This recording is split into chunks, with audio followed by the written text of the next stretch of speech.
में हम बात करेंगे बहुत ही important topic that is the kinetics of parallel reaction की। आज की वीडियो में थ्योरी के साथ साथ हम साथ में कुछ प्रीवियस ईयर क्वेश्चन भी इस टॉपिक से रिलेटेड करेंगे सो दैट आपको ये क्लियर आइडिया हो जाए कि हमारे पास इस टॉपिक से रिलेटेड कैसे क्वेश्चन एग्जाम में पूछे जाते हैं, राइट। तो स्टार्ट करते हैं kinetics of parallel reaction. Kinetics of parallel reaction में सबसे पहले हम समझते हैं कि पैरेलल रिएक्शन क्या होती है, राइट। तो what do you mean by parallel reaction? Parallel reactions हमारी होंगी, ठीक है, जब हमारे पास दो प्रोडक्ट साइमल्टेनियसली फॉर्म हो। बहुत सारी रिएक्शंस हमारी हमने ऑर्गेनिक में, ठीक है, हम ऐसे देखते हैं कि जिसमें आपके पास दो प्रोडक्ट बनते हैं, है ना। हम ये बोलते हैं कि एक प्रोडक्ट मेजर अमाउंट में बना है, एक माइनर प्रोडक्ट बना है, तो वो होती है हमारी पैरेलल रिएक्शन, ठीक है। मींस हमारे पास एक रिएक्टेंट है ए, ठीक है, इससे हमारे पास दो प्रोडक्ट बन रहे हैं बी एंड सी। मैंने बोल दिया फॉर एग्जांपल बी मेरा मेजर प्रोडक्ट है और सी हमारा क्या है, माइनर प्रोडक्ट है, राइट। तो इसके लिए, ठीक है, तो आप इस तरीके से भी पैरेलल रिएक्शन को लिख सकते हो। और दूसरा तरीका हमारे पास क्या है, इस तरीके से हम पैरेलल रिएक्शन को लिख सकते हैं। ए से बी की फॉर्मेशन हो रही है, ए से सी की फॉर्मेशन हो रही है। अब देखो हमें ना जैसे बोलते हैं ये मेजर प्रोडक्ट है, ये माइनर प्रोडक्ट है, ठीक है। फॉर एग्जांपल मैंने कहा कि जो मेजर प्रोडक्ट है ना ये हमारा 65% बना रिएक्शन में और जो सी है ये हमारा 30% बना रिएक्शन में, ठीक है। मींस इनका जो रेट ऑफ फॉर्मेशन होगा वो भी क्या होगा, डिफरेंट होगा। मींस ये डिफरेंट रेट से बन रहे होंगे, डिफरेंट स्पीड पर बन रहे होंगे, तभी तो इनका रेट ऐसा हुआ ना कि ये 65% और ये 30%, राइट। तो इसका मतलब अगर हमारे पास इनका जो रेट डिफरेंट है तो यहाँ पर रेट कांस्टेंट भी क्या होंगे, डिफरेंट होंगे, ठीक है। हमने मान लिया कि जो बी प्रोडक्ट बन रहा है, ठीक है, इसके लिए जो रेट कांस्टेंट है दैट इज K1 और जो सी हमारा प्रोडक्ट बन रहा है इसके लिए जो हमारा रेट कांस्टेंट है दैट इज K2, राइट। तो इसके लिए हमने माना यहाँ पर K1 और इसके लिए हमने माना K2। तो हम पैरेलल रिएक्शन को इस तरीके से भी रिप्रेजेंट कर सकते हैं। ये हमारा सिंपल वे है एज यूजुअली जैसे हम करते हैं, ठीक है, इन जनरल। और इस तरीके से हम क्या कर सकते हैं, पैरेलल रिएक्शन को रिप्रेजेंट कर सकते हैं, राइट। अब पैरेलल रिएक्शन के हमारे पास दो नाम और होते हैं, कौन कौन से? एक तो हम इसे बोलते हैं साइड रिएक्शन एंड जो थर्ड इसका नेम होता है that is the concurrent reaction, concurrent reaction, right. तो इसको हम तीन नाम से जानते हैं, parallel reaction, side reaction and concurrent reaction, ठीक है। तो एग्जाम में आपको इन तीनों में से अगर कोई भी नाम मिल जाए तो आपको ये कंफ्यूज नहीं होना है कि ये क्वेश्चन कौन से टॉपिक से है। तो ये हमारे पास क्या है, जस्ट पैरेलल रिएक्शन, राइट। तो इस पूरे टॉपिक में काइनेटिक्स ऑफ पैरेलल रिएक्शन में हमें यहाँ पर, ठीक है, क्या क्या चीजें फाइंड आउट करनी होती है। हमें फाइंड आउट करना है जो हमारा टारगेट है पूरे टॉपिक में, हम क्या करने वाले हैं, concentration of A, concentration of B and concentration of C at time T हमें फाइंड आउट करना है, ठीक है, कि किसी भी टाइम टी पर ए की कंसंट्रेशन क्या होगी, बी की कंसंट्रेशन क्या होगी, एज वेल सी की कंसंट्रेशन क्या होगी, ये हमें क्या करना है, फाइंड आउट। सेकंड जो हमें फाइंड आउट करना है that is the percentage of B and C, percentage of B and C means कितने परसेंट हमारा प्रोडक्ट बी बन रहा है और कितने परसेंट हमारा प्रोडक्ट सी बन रहा है। मतलब दोनों प्रोडक्ट्स की हम परसेंटेज को क्या करना चाहते हैं, फाइंड आउट करना चाहते हैं, राइट। थर्ड हम डिस्कस करेंगे effective rate constant, effective rate constant and fourth effective order, right. And fifth हम फाइंड आउट करेंगे effective half life time, effective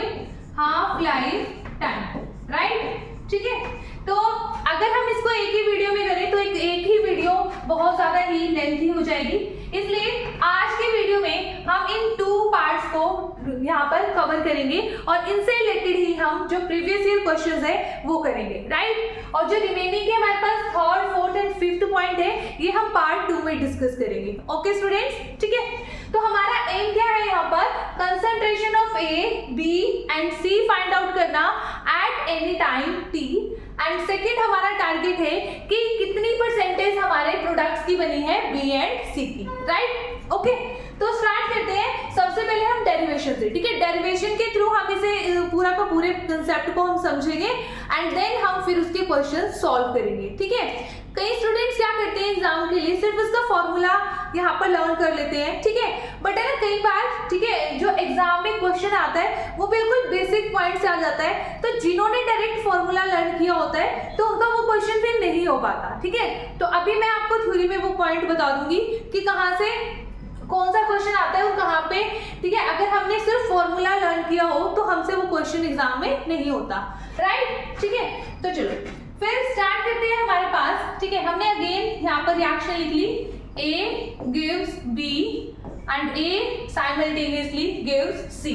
right. यहाँ पे रेट कांस्टेंट K1, यहाँ पर रेट कांस्टेंट हमने क्या माना K2, राइट, ठीक है। अब हमारा टारगेट है concentration of B and concentration of C and concentration of A को फाइंड आउट करना एट एनी टाइम t, ठीक है। अगर मैं यहाँ पर रेट लिखूं, ठीक है, मैं यहाँ पर जैसे मेरे पास एक रिएक्शन है A to B, हमने इस तरीके से लिखी K1, तो हम रेट कैसे लिख सकते हैं, रेट ऑफ रिएक्शन, ठीक है, in terms of concentration of reactant it can be represented like this minus dA/dt। Minus sign क्यों आया, माइनस साइन इसलिए आया क्योंकि रीजन बीइंग ए हमारा क्या है, रिएक्टेंट है, ओके।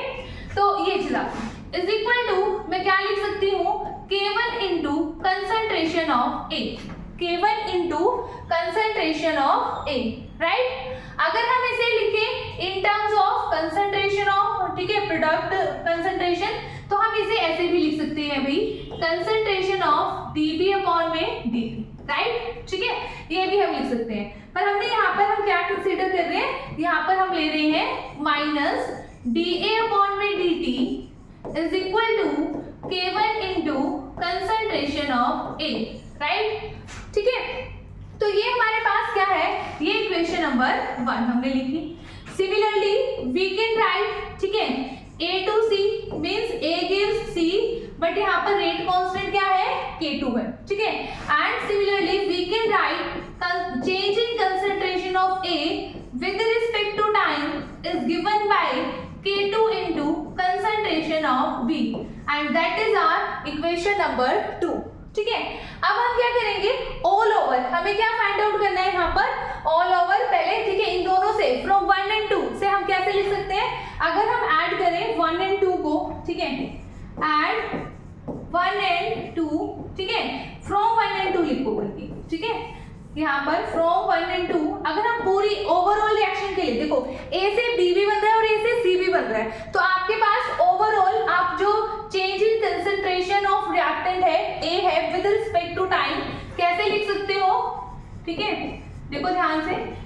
इसे हम लिख सकते हैं माइनस dA/dt, ठीक है, is equal to K1 into concentration of A, sorry यहाँ पर क्या आएगा, A आएगा, यहाँ पर भी क्या आएगा, A आएगा, ठीक है, plus K2 into concentration of A,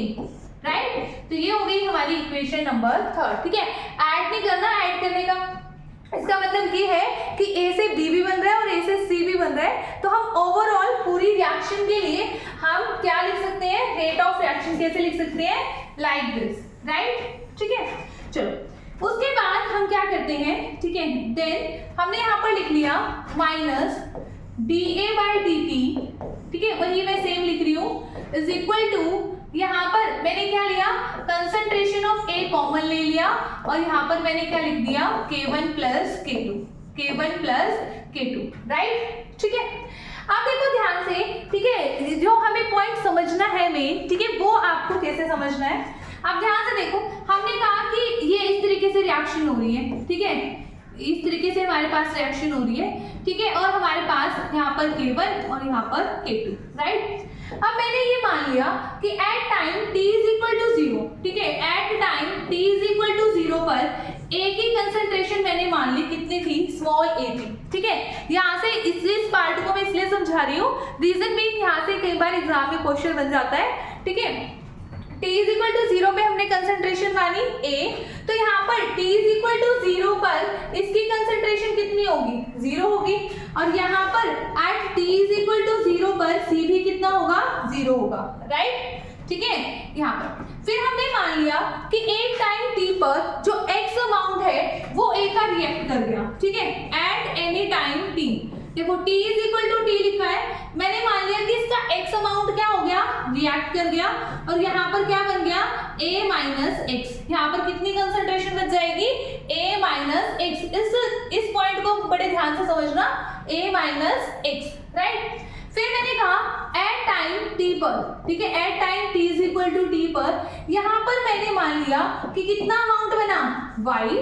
and here at time t is equal to t पर कितना अमाउंट बना z, ठीक है। यहाँ पर फॉर्मेशन हुई y और यहाँ पर कितना रिएक्ट किया x, ठीक है। अब आप कहोगे मैडम ये कैसे लिखा है, यूजुअली तो हम ये लिखते हैं कि जितना यहाँ पर रिएक्ट किया उतना ही यहाँ पर बनेगा, ठीक है। बट भाई मैंने आपको पहले ही बताया है ये हम किसका केस कंसीडर कर रहे हैं, पैरेलल रिएक्शन का। और पैरेलल रिएक्शन में हमारे पास क्या होता है कि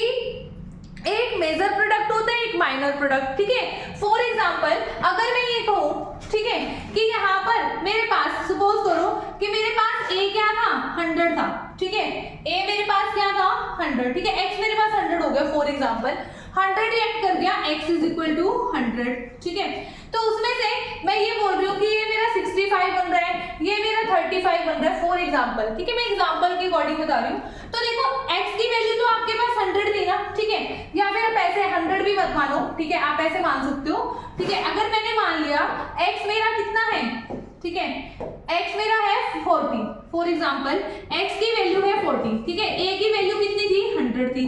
ऐसे मान लो, क्योंकि इनिशियल a आपका 100 था, x कितना है 40। अब जितना अमाउंट इसमें रिएक्ट कर चुका है वो ही तो प्रोडक्ट बना होगा ना, मतलब 40 में से ही तो प्रोडक्ट बना होगा, तो 40 में से जरूर थोड़ी है ये भी 40 है, ऐसा थोड़ी बनेगा। 40 में से, ठीक है, हम कंसीडर करते हैं फॉर एग्जांपल ये 25 बना और ये 15 बना, ठीक है, तो अलग अलग हुआ ना, डिफरेंट अमाउंट बनाना, इसलिए मैंने यहाँ पर x लिखा है, यहाँ पर y और यहाँ पर z, ठीक है। तो ये चीज आपको समझ में आनी चाहिए, यहीं से हमारा क्वेश्चन आता है। क्वेश्चन किस तरीके से आता है, ठीक है, तो यहाँ पर आपको एक पॉइंट याद रखना है, वो क्या है, that is the x is equal to y plus z, ठीक है, x is equal to y plus z. वो क्वेश्चन आपको कुछ इस फॉर्मेट में करके पूछेगा कि इतना अमाउंट रिएक्ट हो गया, ठीक है, मींस वो x की वैल्यू आपको देगा, ठीक है, और फिर वो परसेंटेज दे देगा आपको b एंड c की, ठीक है, और फिर आपसे पूछेगा कि बताओ कितना अमाउंट b का बना, कितना अमाउंट c का बना, ठीक है। तो आपसे y और z की वैल्यू वो क्या करवाता है, फाइंड आउट करवाता है, इससे रिलेट करके किसी भी तरीके से वो क्वेश्चन दे सकता है, ठीक है। तो ये पॉइंट हमारा, ठीक है, इंपॉर्टेंट है, कई बार एग्जाम में डायरेक्ट इस पॉइंट से क्वेश्चन आ जाता है, ठीक है। तो चलो अब हम बात करते हैं अगेन हमारे डेरिवेशन की, कि हमें डेरिवेशन कैसे करना है। आप देखो ध्यान से, ठीक है, हमारे पास, ठीक है, हमने कंसंट्रेशन कितनी मानी, यहाँ पर x मान ली है, राइट, ठीक है। अब मैं यहाँ पर क्या लिख देती हूँ, जो मैंने ये इक्वेशन ली है, इक्वेशन नंबर 3, इसकी जगह मैं यहाँ पर क्या लिख दूँ, 80 लिख दूँ, ठीक है, concentration at any time t, ठीक है, तो मैंने यहाँ पर लिखा minus d A T upon में डी टी, ठीक है, concentration of a at any time t is equal to concentration of A at any time t into K1 plus में K2, K1 plus में K2। इन actual में जो मेरी है concentration है A की, वो कितने पर है, एट टाइम t पर है, ठीक है, और एट टाइम t पर हमने यहाँ पर कितनी कंसंट्रेशन मानी है, बताओ, A माइनस एक्स एज्यूम की है, किसकी, कंसंट्रेशन ऑफ A की, है ना, concentration of A is A minus x. तो यहाँ पर मैं पुट कर दूंगी minus d by d t A minus x is equal to यहाँ पर A minus x into K1 plus K2, right, ठीक है। तो ये आ गया हमारे पास। अब देखो मैं इसको कैसे लिख सकती हूँ, minus d a by d t plus d x by d t, ठीक है, is equal to K1 plus K2 into A minus x into A minus x, ठीक है। अब ध्यान से देखना, जो आपके पास ये D a by d T वाला पैरामीटर है, ये क्या हो जाएगा आपके पास 0, ठीक है, ये क्या हो जाएगा 0। ये वैल्यू 0 क्यों होगी, ए हमारी क्या है, इनिशियल कंसंट्रेशन, स्मॉल ए हमारी क्या है, initial concentration at time t is equal to 0 पर। तो क्या ये चेंज होगी विद टाइम, ये बताओ, ये चेंज तो नहीं होगी ना विद टाइम, तो dA अपॉन में dt क्या आ जाएगा, 0 हो जाएगा, ठीक है। dA मतलब ए इनिशियल कंसंट्रेशन तो फिक्स ही है ना, वहां पे तो टाइम का कोई इफेक्ट ही नहीं हो रहा है ना, तो वो इसलिए हमारे पास ये वाला जो फैक्टर है वो क्या हो जाएगा, 0 के इक्वल हो जाएगा, ठीक है। तो फिर हम नेक्स्ट लिखते हैं यहाँ पर, तो हमारे पास क्या आ गया, dx by dt is equal to a minus x into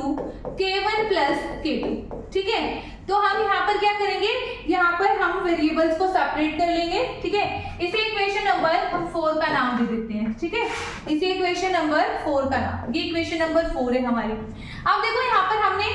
ठीक है, यहाँ पर क्या कर लिया, वेरिएबल्स को सेपरेट कर लिया, dx over a minus x is equal to k1 plus k2 into dt, right, into dt। अब मैं क्या करूंगी, इसको इंटीग्रेट करूंगी, ठीक है, इसको क्या करेंगे, इंटीग्रेशन करेंगे। इंटीग्रेशन के लिए जो हमारी लिमिट रहेगी वो क्या रहेगी, यहाँ पर क्या रहेगी, देखो x इज इक्वल टू, यहाँ पर हमारे पास क्या रहेगा, इस केस में, ठीक है, जो कंसंट्रेशन की लिमिट है 0 to x, क्योंकि एट टाइम t पर है ना,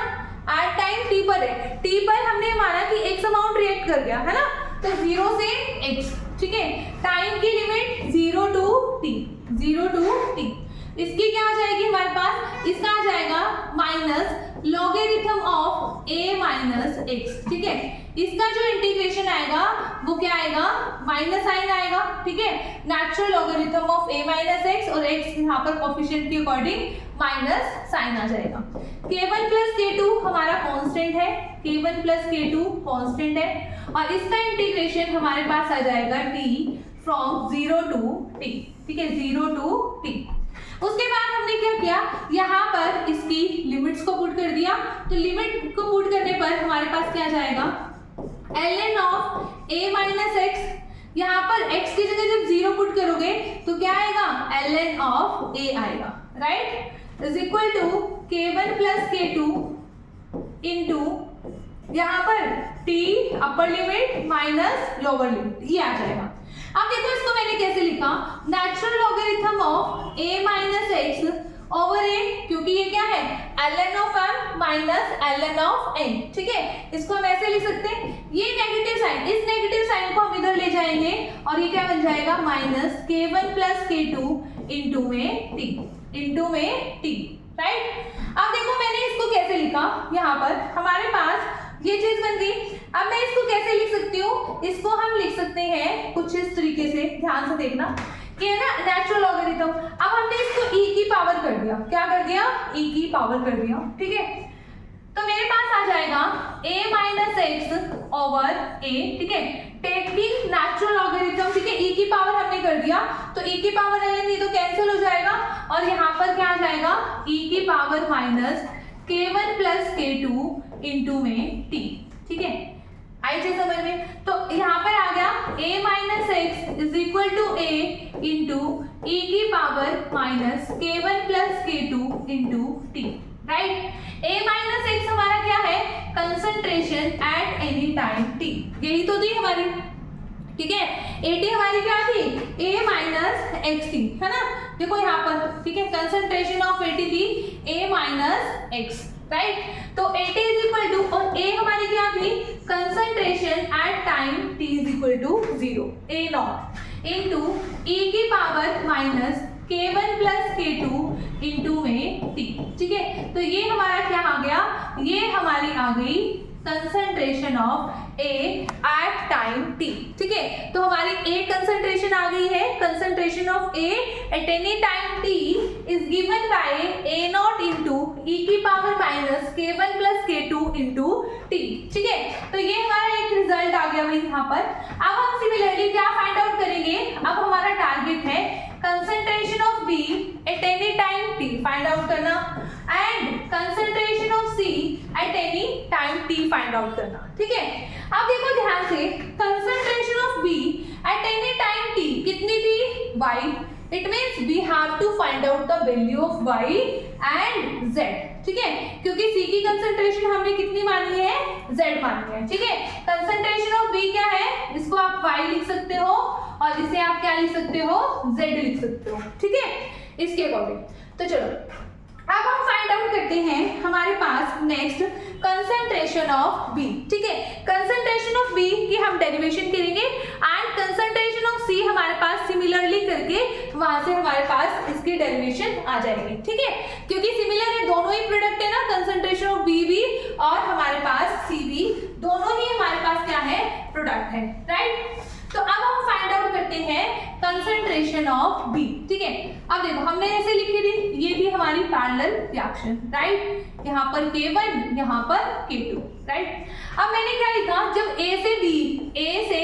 किसकी फॉर्मेशन होती है, B की फॉर्मेशन होती है, तो हम यहाँ पर क्या लिखते हैं, यहाँ पर मैंने कहा था आपको रेट ऑफ रिएक्शन कैसे लिख सकते हो,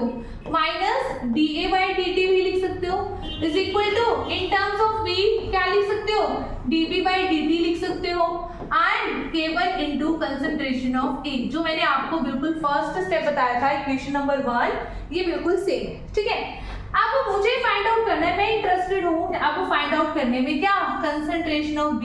एट एनी टाइम t। तो इन दोनों फैक्टर्स को मैं लिख लेती हूँ, ठीक है। मैंने क्या लिखा है यहाँ से, minus dB at any time t, t लिख दिया मैंने, अपॉन में t is equal to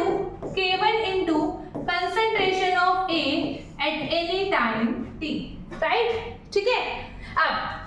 concentration of AT हमारे पास आ चुका है ऑलरेडी, ये हमारे पास क्या है, आ चुका है ना, ये हमने अभी डिराइव करके हम आए हैं, तो यहाँ पर वैल्यू पुट कर दो, AT की कितनी आ जाएगी, A0 इंटू A की power minus K1 plus K2 into में T, राइट। यहाँ पर मेरे पास माइनस dB/dt, तो माइनस, ठीक है, concentration of B at any time t। अब मैं ये जो dt है ना, इसी साइड लेके जा रही हूँ, क्योंकि यहाँ पर क्या है, टाइम वाला फैक्टर है, ठीक है, सॉरी, हाँ टाइम वाला, तो यहाँ पर भी dt में लेगी, ठीक है, इस साइड लेगी, सो दैट हम वेरिएबल को हम क्या कर लिया, हमने इसी स्टेप में सेपरेट कर लिया, ठीक है, उस साइड हम लेके चले गए। अब देखो ध्यान से, आपको K1 कांस्टेंट है, A0 भी क्या है, कांस्टेंट, क्योंकि A0 हमारा क्या है, इनिशियल कंसंट्रेशन ऑफ A है, जो कि हमारी क्या होगी, कांस्टेंट होगी, है ना। तो यहाँ पर ये फैक्टर्स हमारे कांस्टेंट है। अब इसको क्या कर दो, इंटीग्रेट कर दो, ठीक है, इसको हम क्या कर देंगे, इसकी इंटीग्रेशन कर देंगे, ठीक है। ये तो क्या है, कांस्टेंट है, इसलिए हमने इसको इंटीग्रेशन से बाहर ही रख लिया। अब इसकी इंटीग्रेशन क्या होगी, यहाँ पर क्या होगी, 0 to y, क्योंकि जो हमारे पास B की कंसंट्रेशन है एट एनी टाइम t, वो कितनी है, y है, और C के लिए हमने z मानी है ना, तो इसलिए हम यहाँ पर इंटीग्रेशन की लिमिट क्या रख रहे हैं, 0 to y, वहां पर 0 to x रखा था A के केस में, है ना, यहाँ पर क्या रखेंगे, 0 to t, 0 to t। चलो कर दो इसको इंटीग्रेट, ठीक है, dBdt आपके पास क्या आ जाएगी, यहाँ पर इसके इंटीग्रेशन हमारे पास क्या आएगी, concentration of only BT, concentration of BT, ठीक है, फ्रॉम 0 to y, ठीक है, at time t, K1 into A0 into इसकी इंटीग्रेशन क्या आएगी आपके पास, इसकी इंटीग्रेशन एज इट इज पहले e की power minus K1 plus K2 into t divided by में माइनस K1 प्लस में K2, माइनस K1 प्लस में K2, यही हमारे पास क्या आएगी, इसकी इंटीग्रेशन आएगी। फिर यहाँ पर हम क्या लिख देंगे, यहाँ पर इसकी लिमिट्स रखेंगे, from 0 to t, from 0 to t, right. चलो अब इसको नेक्स्ट स्टेप में लिख लेते हैं वही एक बार, ठीक है। Concentration of BT from 0 to y is equal to K1 into A0, K1 into concentration of A0, ठीक है, इंटू इंटीग्रेशन, सॉरी इंटीग्रेशन नहीं है भाई, इंटीग्रेशन हम कर चुके हैं, है ना। अब देखो ध्यान से, एक चीज मैं यहाँ पर लिखूंगी, ये जो माइनस K1/K2 है ना, ये तो कांस्टेंट है ना, इसका तो कोई फर्क नहीं पड़ेगा लिमिट में, तो हम यहाँ पर इसको निकाल लूं मैं, ठीक है, तो इसके डिनोमिनेटर में लिख दूंगी मैं यहाँ पर इसको, ठीक है, डिवाइडेड बाय में माइनस K1 प्लस में K2, राइट, ऐसे लिख दिया मैंने, इनटू यहाँ पर क्या लिखा e की पावर माइनस k1 प्लस में k2 इनटू में t, limit from 0 to t, right, इस तरीके से। अब देखो यहाँ पर bt, ठीक है, y माइनस 0 आ जाएगा, ठीक है, यहाँ पर y माइनस 0, यहाँ पर क्या आएगा हमारा, ठीक है, अभी माइनस साइन, ये इसको एज इट इज ही रहने दो, k1 a not over minus k1 plus k2, ठीक है, यहाँ पर लिमिट्स पुट करो, लिमिट अगर हमने पुट करी पहले t तो एज इट इज रहेगा minus k1 plus k2 into में t, फिर माइनस e की पावर क्या आ जाएगा माइनस 0, t की जगह अगर 0 पुट कर दिया तो यहाँ पर क्या आएगा e की पावर 0। अब देखो हमारे पास e की पावर 0 नहीं होता, क्या होता है e की पावर 0 1 होता है ना, e की पावर 0 क्या होगा 1 होगा हमारे पास, ये आ गया, इंटू e की power minus k1 plus k2 into में t माइनस में 5। अब मैं ये माइनस साइन है ना, ये यहाँ पर इन्वॉल्व करूँ, ठीक है, ये माइनस साइन इधर ब्रैकेट के अंदर, तो मैं इसको कुछ ऐसे लिख सकती हूँ k1 over k1 plus k2 into concentration of a not into 1 minus e की power minus k1 plus k2 into में t, राइट, ठीक है, तो ये हमारे पास क्या आ गया, यहाँ पर आ गया y, और y मेरे पास क्या था, ये थी मेरे पास concentration of b at any time t, ठीक है। अगर ध्यान से देखो k1 over k1 plus k2 into concentration of a not into 1 minus e की power minus k1 plus k2 into में t, तो ये मेरे पास क्या आ गई कंसंट्रेशन ऑफ b। ऐसे ही सिमिलर पैटर्न पर हमारे पास क्या आ जाएगा कंसंट्रेशन ऑफ c आ जाएगा, ठीक है, क्योंकि देखो कंसंट्रेशन ऑफ c में क्या चेंज है, ठीक है, हमने यहाँ पर ऐसे लिखा था ना, ठीक है, अगर मैं यहाँ पर इस तरीके से लिखूं c के लिए, हम ऐसे लिखते थे रिएक्शन a से b और a से c, यहाँ पर k1 यहाँ पर k2, ठीक है, तो मैं a से c के लिए कुछ ऐसा लिख सकती हूँ ना, ठीक है, minus da by dt is equal to dc by dt is equal to K2 into A, K2 into concentration of A, हम ये लिख सकते हैं ना यहाँ पर, ठीक है, क्या लिख सकते हैं K2 into concentration of A। अब ध्यान से देखो यहाँ पर इस K2 का ही तो डिफरेंस है ना, वहाँ पर dB by dt is equal to K1 into concentration of A लिखा था, यहाँ पर K2 है, तो फर्क किसका है, जहाँ पर हमारे पास K1 आया है, ठीक है, यहाँ पर जैसे K1 था, ठीक है, वहां पर क्या आ जाएगा K2 आ जाएगा, ठीक है, बाकी सारी चीजें क्या रहेंगी सेम, और यहाँ पर y की जगह क्या आ जाएगा z हमारा आ जाएगा, तो हम क्या लिखेंगे देखो ध्यान से, ठीक है, कंसंट्रेशन ऑफ z हमारे पास कितनी हो जाएगी, यहाँ पर कितना था K1 था, इसकी जगह क्या हो जाएगा सिर्फ K2, ठीक है, K2 over K1 plus K2 into a not, sorry यहाँ पर पहले क्या लिखेंगे a नॉट, ठीक है, इंटू 1 माइनस e की power minus k1 plus k2 into में t, राइट, तो ये मेरे पास क्या हो गई concentration of c at any time t, ठीक है, ये मेरे पास है concentration of c at any time t, ठीक है, c की कंसंट्रेशन है किसी टाइम t पर। ऐसे ही मैं यहाँ पर सारी लिख रही हुई concentration of b at any time t that is given by, यहाँ पर देखो y is equal to k1 over k1 plus k2 into concentration of a not into 1 minus e की power minus k1 plus k2 into में t, ठीक है। ऐसे ही मेरे पास कंसंट्रेशन ऑफ a क्या आया था, concentration of a at any time t, ये कितना आया हमारे पास, ठीक है, x लिख लो या at लिख लो आपकी मर्जी है, ठीक है, is equal to a not into e की power minus k1 plus k2 into में t, ठीक है, ये मेरे पास क्या आया कंसंट्रेशन ऑफ a। अब यहाँ पे ना एक चीज आप ध्यान से देखो कि अगर हम कंसंट्रेशन ऑफ b और c को डिवाइड कर दें, ठीक है, मींस y और z को हम डिवाइड कर दें तो हमारे पास क्या आ जाएगा, ठीक है, अगर मैंने इस इक्वेशन को, ठीक है, इसको मैंने लेट अस सपोज इस इक्वेशन को मैंने क्या दे दिया, ठीक है, नेम 1 स्टार दे दिया 1 स्टार और इसको रख दिया 2 स्टार, ठीक है, ऐसे मान लो आप, ठीक है, 1, ठीक है। तो 2 स्टार और 1 स्टार को अगर हमने डिवाइड कर दिया, मतलब ठीक है, मैंने क्या करा, y अपॉन में z, y अपॉन z का मतलब क्या है, कंसंट्रेशन ऑफ B, और इसका मतलब है concentration of C at any time t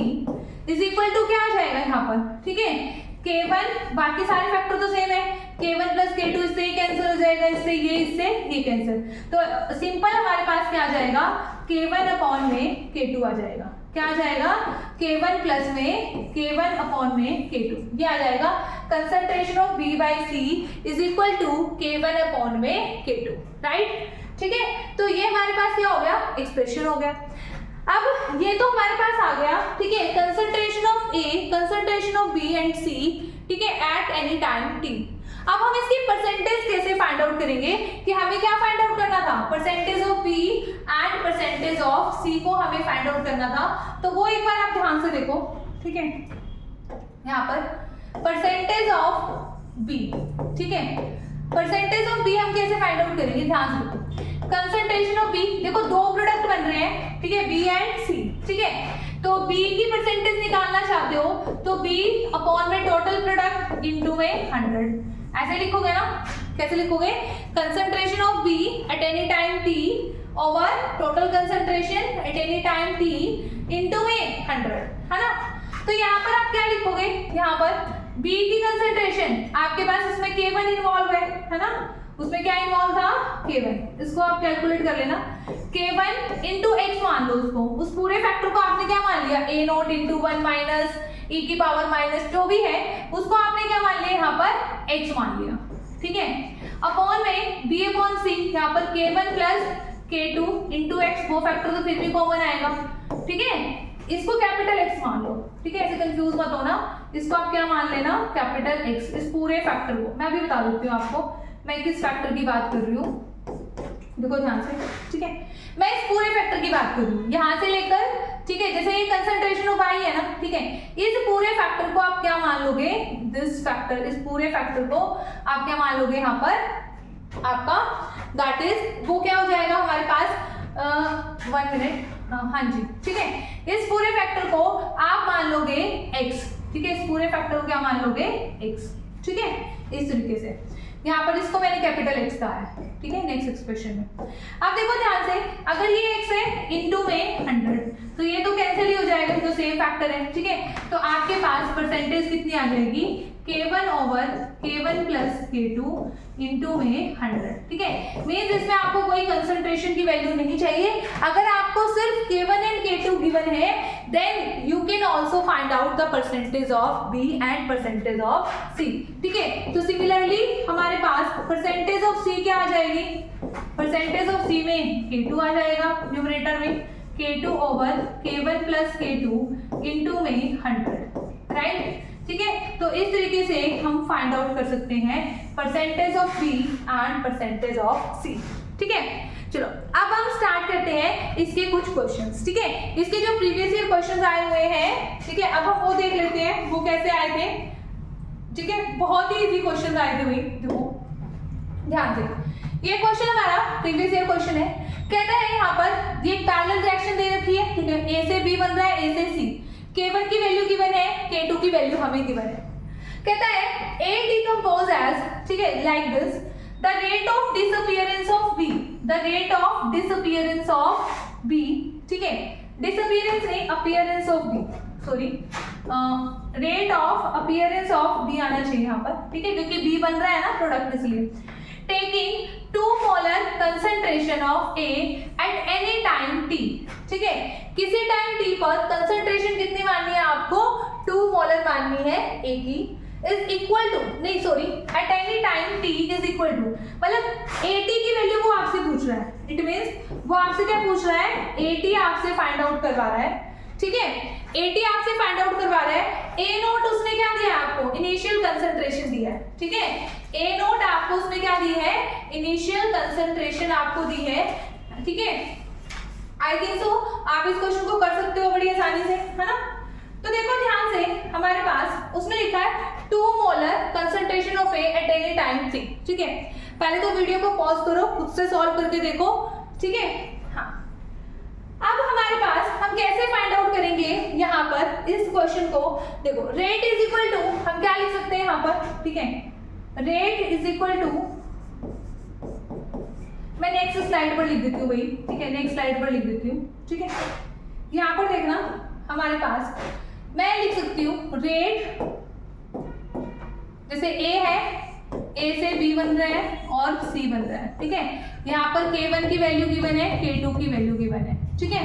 अब मुझे B की टर्म में पूछा है तो C से तो मतलब ही नहीं है, ठीक है, इससे तो हम लिखेंगे ही नहीं। तो A से बन रहा है हमारे पास B,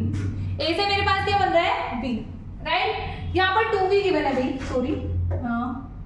यहाँ पर 2B है, ये 2B गिवन है, ठीक है। 2B की हेल्प से करना, उसी के अकॉर्डिंग ये ऑप्शंस है, ठीक है, 2B है यहाँ पर, ठीक है। अब देखो ध्यान से A से 2B बन रहा है मेरे पास, तो मैं क्या कैसे लिख सकती हूँ, rate minus DA/DT is equal to 1/2 DB/DT, क्योंकि जो स्टोइचियोमेट्रिक कोएफिशिएंट होता है रेट में उसको हम क्या करते हैं, डिवाइड करते हैं, क्योंकि हमें रेट पर मोल फाइंड आउट करना होता है इस वजह से, ठीक है। Is equal to K1 into concentration of A, K1 into concentration of A, यही होगा ना, है ना, K1 into concentration of A। अब यहाँ पर ध्यान से देखो, आपको क्या फाइंड आउट करना है, ठीक है,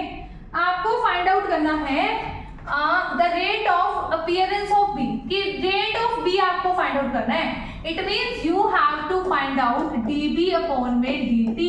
नॉट A, ठीक है। फिर इसलिए कहते हैं taking 2 molar concentration of A at any time t is equal to, ठीक है, ये आपके पास कंसंट्रेशन है एट एनी टाइम t पर, ठीक है। तो यहाँ पर मैंने लिखा जैसे हाफ ऑफ, इसको ले लो, इसको तो मतलब ही ना, इन दोनों को ले लो, तो dB/t मतलब eight any time t upon में t इज इक्वल टू 2 उधर चला गया, 2 K1 into concentration of A at any time t। अब देखो K1 की वैल्यू आपको गिवन है क्वेश्चन में, ठीक है, K1 की वैल्यू हमें क्या गिवन है, 2 इंटू 10 की पावर -3, 2 इंटू 10 की पावर -3, और AT कितनी गिवन है, AT, ठीक है, 2 मोलर, AT कितनी गिवन है आपको, 2 मोलर, है ना, 2 मोलर हमें गिवन है रिएक्शन, 1 मिनट भाई, ये सेकंड क्वेश्चन आ गया था, ठीक है, ये ठीक है, 2 मोलर। आप देखो यहाँ पर वैल्यू 2 पुट कर दो, आंसर कितना आ गया, 8 इंटू 10 की पावर -3, ठीक है, सेकंड इनवर्स, क्योंकि सारी पैरेलल रिएक्शन क्या होती है, फर्स्ट ऑर्डर की हम बात कर रहे हैं, तो हमारे पास यहाँ पर आंसर आ जाएगा ऑप्शन सी, ठीक है, इस तरीके से। अब नेक्स्ट क्वेश्चन देखो, ठीक है, नेक्स्ट क्वेश्चन, अब देखो नेक्स्ट क्वेश्चन हमारे पास, ठीक है, ये मत सोचना इसकी स्टेटमेंट इतनी लंबी है तो क्वेश्चन बहुत टिपिकल होगा, ठीक है, जितनी भी स्टेटमेंट लंबी होती है एग्जाम में उतना ही क्वेश्चन इजी होता है, ठीक है, ध्यान से समझो। कहते हैं कि हमारे पास for the first order, for the parallel first order shown below, the value of K1 is 1 into 10 की पावर -4 सेकेंड, K1 की वैल्यू आपको गिवन है। कहते हैं if the reaction start from x से रिएक्शन स्टार्ट हुई, द रेट y/z मतलब y/z की रेशियो, ठीक है, कहते हैं at any given time during the course of reaction found to be 1/4, y/z की रेशियो आपको दे रखी है, the value of K2 is, आपसे पूछ रहा है वैल्यू ऑफ K2 क्या होगा। देखो